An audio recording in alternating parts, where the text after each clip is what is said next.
కాళేశ్వరం మీద ఏర్పాటైన BC Ghosh justice న్యాయ విచారణ కమిషన్ ముందు రెండవసారి హాజరైనట్లు తెలిపారు బీఆర్ఎస్ నేత వి ప్రకాష్. ఈసారి అదనపు సమాచారంతో పాటు డీటెయిల్డ్ అఫిడవిట్ అందించినట్లు చెప్పారు. తెలంగాణకు సాగునీటి రంగంలో జరిగిన అన్యాయాల గురించి వివరించామన్నారు. సమైక్య రాష్ట్రంలో తెలంగాణ నానా ఇబ్బందులు పడిందని గుర్తు చేశారు. సాగునీటి రంగంలో జరిగిన అన్యాయాలు నిజాం కాలంలో ఎట్లుండే, సమైక్య రాష్ట్రం వచ్చిన తర్వాత ఎట్లయింది, ఇప్పుడు ఎట్లుంది, ఈ మొత్తం చరిత్ర అంతా కూడా వారికి ఓవరాల్గా ఎక్స్ప్లెయిన్ చేయడం జరిగింది. అంటే నిజాం కాలంలో నవాబ్ అలీ నవాజ్ జంగ్ డిజైన్ చేసిన 9 ప్రాజెక్టులలో 7 ప్రాజెక్టులను పూర్తిగా వదిలేశారు అప్పటి నీలం సంజయ్ రెడ్డి ప్రభుత్వం.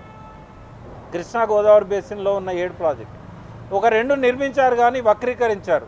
అవి నాగార్జున సాగర్ ఒకటి, శ్రీరామ్ సాగర్ ఒకటి. 30 లక్షల దాదాపు 29 లక్షల ఎకరాల ఆయకట్టు ఇవ్వాల్సిన శ్రీరామ్ సాగర్కి గోదావరి బహుళార్థ సాధక ప్రాజెక్టు కేవలం 5.5 లక్షల ఎకరాలకు కుదించడం. నాగార్జున సాగర్ కూడా 8 లక్షల ఎకరాలు మనకు రావాల్సి ఉంటే చివరికి 5 లక్షల ఎకరాలు కూడా రాకపోవడం అనేది, వాటితో పాటుగా 7 ప్రాజెక్టులను పూర్తిగా వదిలేయడం. ఈ 7 ప్రాజెక్టులు ఏంటంటే అప్పర్ కృష్ణా, భీమా, తుంగభద్ర కాల్వ, ఇవి కృష్ణా బేసిన్. గోదావరి బేసిన్కి వచ్చినప్పుడు దేవునూరు, లోయర్ పెనుగంగ, ప్రాణహిత, ఇచ్చంపల్లి ఇట్లాంటి ప్రాజెక్టులన్నీ కూడా గోదావరి బేసిన్, గోదావరి బహుళార్థ సాధక ప్రాజెక్టు కూడా. అంటే ఇవన్నీ కూడా వారి దృష్టికి తీసుకొచ్చాను. వీటి వల్లనే తెలంగాణ ఎట్లా గోసపడ్డది. ఇవాళ కేసీఆర్ గారు రీఇంజనీరింగ్ ఎందుకు చేశారు? కేవలము ప్రాణహిత ప్రాజెక్ట్ కోసం రీఇంజనీరింగ్ జరగలే.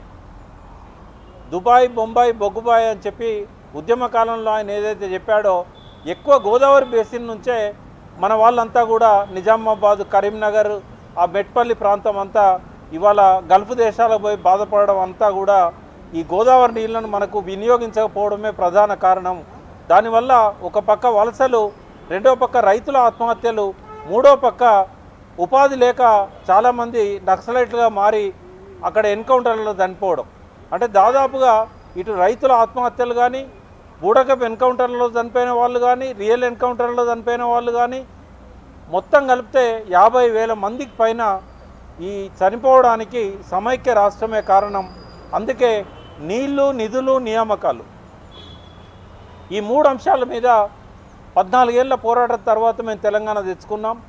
విధ్వంసమైన తెలంగాణను పునర్నిర్మాణం చేయాలంటే కేవలం ఒక ప్రాణహిత ప్రాజెక్టులో 160 టీఎంసీలు మాకు సరిపోవు. ఈ కోణం నుంచి మాత్రమే రీఇంజనీరింగ్ చూడాలి అని చెప్పడం జరిగింది. దాంతోపాటుగా ఇదివరకు ఉన్న ప్రాణహిత చేవెళ్ల ప్రాజెక్టులో వాటి లక్ష్యం ఏముండే? కేవలం 16,40,000 ఎకరాల ఆయకట్టు నీళ్ళు ఇవ్వడం తప్ప మరో లక్ష్యం దానికి లేకుండే. కొంత 30 టీఎంసీలు హైదరాబాదు, 16 టీఎంసీలు ఇండస్ట్రీస్. కాళేశ్వరం ప్రాజెక్టు లక్ష్యం చూసినప్పుడు చాలా అడిషనల్ కాంపోనెంట్స్ దానిలో ఉన్నాయి. 16,40,000 ఎకరాలకు బదులు 37 లక్షల ఎకరాలకు నీళ్ళు ఇవ్వాలనేది కాళేశ్వరం ప్రాజెక్టు యొక్క లక్ష్యం.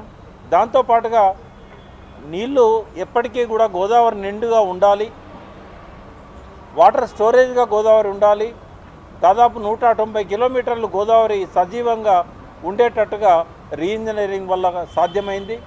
కాబట్టి కేవలం తుమ్మిడిహట్టి నుంచి ప్రాణహితను కిందికి మార్చడం, మేడిగడ్డకు మార్చడం అనేది ఇది కమిషన్ల కోసమో లేకపోతే ఇంకో దానికోసమో చేసింది కాదు. ఇది తెలంగాణ కన్నీళ్లను తుడవడానికి, తెలంగాణ గోసను బాపడానికి, తెలంగాణ ఉద్యమ ఆకాంక్షలు, లక్ష్యాలు ఏవైతే ఉన్నాయో ఈ తెలంగాణ ఉద్యమ ఆకాంక్షల కోసం రీఇంజనీరింగ్ అవసరమైందని చెప్పడం జరిగింది. వెదిరే శ్రీరామ్ గారు కానీ, ఎలక్ట్రిసిటీకి సంబంధించిన రఘు గారు కానీ వాళ్ళు ఎట్లా వక్రీకరించారు వాస్తవాలను. సిడబ్ల్యూసి రాసిన లేఖలన్నీ కూడా నేను ఈ అఫిడవిట్తో జడ్జ్ చేయడం జరిగింది. వీటితో పాటుగా తుమ్మిడిహట్టి బ్యారేజ్ ఎందుకు సాధ్యం కాదో కూడా చెప్పడం జరిగింది.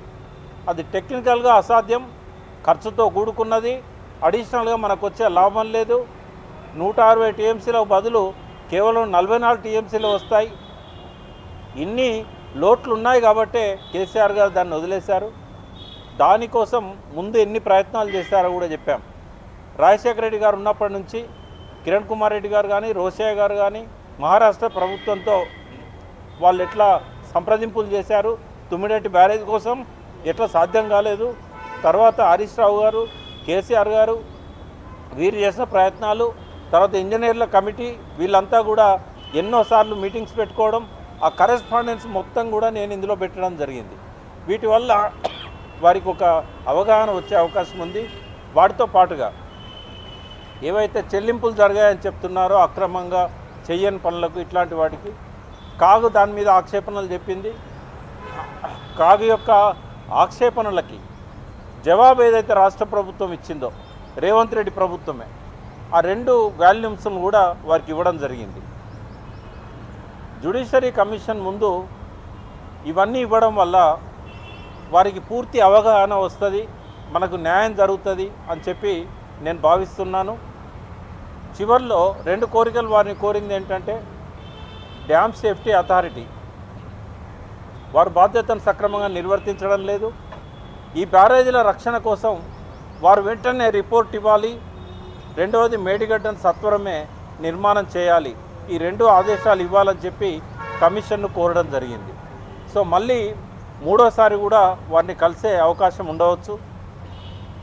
ఈ అఫిడవిట్ని నేను ఇచ్చిన మెటీరియల్ పేపర్స్ని అన్నీ చూసిన తర్వాత అవసరమైతే మళ్ళీ పిలుస్తామని చెప్పి జస్టిస్ చెప్పారు.